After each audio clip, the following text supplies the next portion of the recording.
Écoutez, je vous remercie. Il était question de présenter l'agenda de l'US public, l'Union internationale des services publics et assimilés, au ministre en charge de la fonction publique, parce que nous l'avons déjà fait avec le ministre en charge du travail.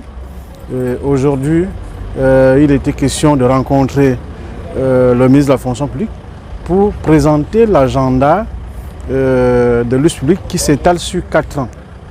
4 ans, nous avons été élus il y a 2 mois et il était question de faire des civilités au ministre en charge de la fonction publique et se projeter pour aller rencontrer le premier ministre chef du gouvernement et le chef de l'État.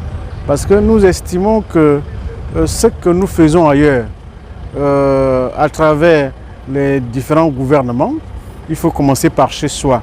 Donc nous avons entretenu, et c'est ce que nous avons dit au ministre, nous avons entretenu des relations conflictuelles lors de notre dernier mandat avec le gouvernement gabonais parce que ce gouvernement refusait le dialogue social et la concertation permanente, mais que les autres gouvernements francophones nous avaient permis d'installer les comités techniques de dialogue social dans chaque étape partie. Et la spécificité, c'est qu'au Gabon, le Gabon tenait le mandat et c'est ce même Gabon qui refusait la mise en place des instruments de dialogue social. Donc, pour ce qui est de ce nouveau mandat, nous avons dit qu'il faut commencer par chez soi.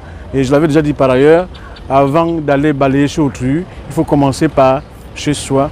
Et c'est ce que nous venons de faire à travers cette rencontre entre l'Union internationale des services publics et assimilés, dont j'ai la charge francophone, et le ministre en charge de la fonction publique. Nous avons transmis le cahier de charge et le ministre resterait à regarder avec ses collaborateurs tout le contenu qui est composé de 7 grands axes. Et nous pensons que ces actes, s'ils sont appliqués, je crois qu'il y aura la paix sociale dans les États francophones.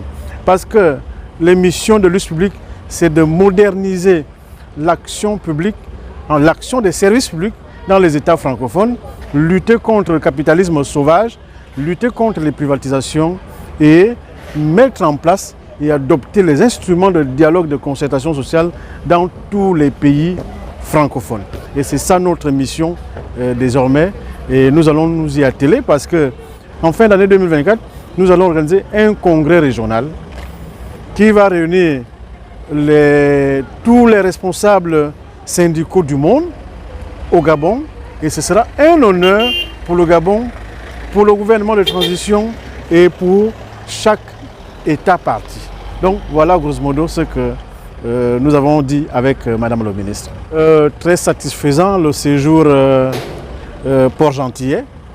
Et d'ailleurs, demain samedi, nous allons communiquer avec non seulement la presse, mais également l'ensemble des épargnants de Libreville pour se projeter.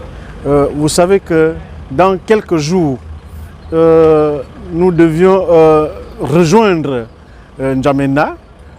Malheureusement, il y a 2 jours, la crise a encore éclaté à N'Djamena. Mais nos conseils nous disent que cette crise ne peut pas impacter la tenue de notre audience. Et c'est ce qui rassure aujourd'hui. Et ce que nous avons à dire aux épargnants demain, que malgré la crise, parce qu'on enregistre maintenant en N'Djamena plus de 7 morts avec l'assassinat du principal opposant, mais cela n'impacterait en rien la tenue de notre audience. Et c'est l'ordonnance que nous avons reçue aujourd'hui. Donc, à ce niveau, il n'y a pas de souci. Nous allons aussi faire la restitution de notre mission sur Port-Gentil et se projeter pour voir où est-ce que nous irons après Port-Gentil, parce qu'il nous reste à peine quelques 7 jours pour aller à N'Djamena.